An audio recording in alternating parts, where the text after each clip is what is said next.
Kilala mo ulit sarili mo, not the chairman, kasi kilala ko watching sa Facebook and Zoom. Anong full name mo? He's from Manila Politic.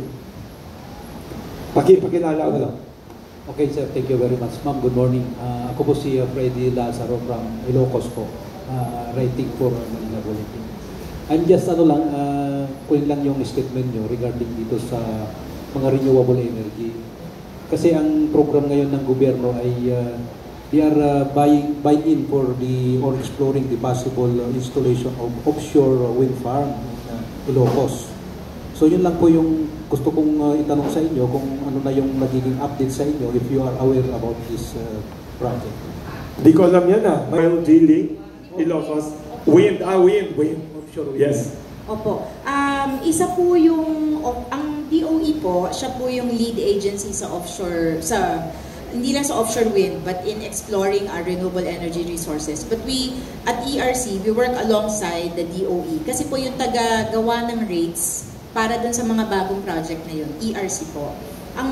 For offshore wind, meron pong nakaschedule na auction dapat by first quarter of next year. Kaya nga po dapat this quarter nagpapa-public consultation na kami sa rates. Pero isa po yan sa mga nabinbin kasi po hindi makakapag-public consultation hanggang makakilos yung commission to set the initial rates. So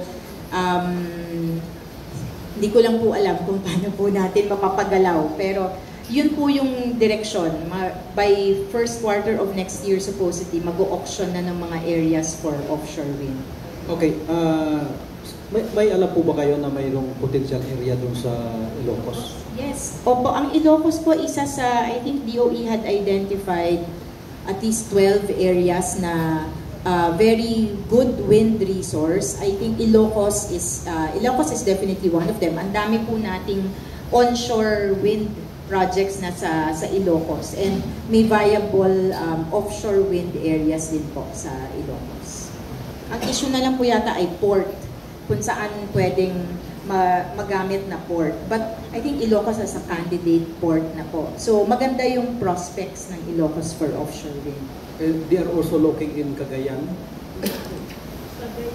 Hindi ko lang po sigurado yung Cagayan. Ang kabisado ko po ay yung sa Ilocos po mismo na area. Thank you.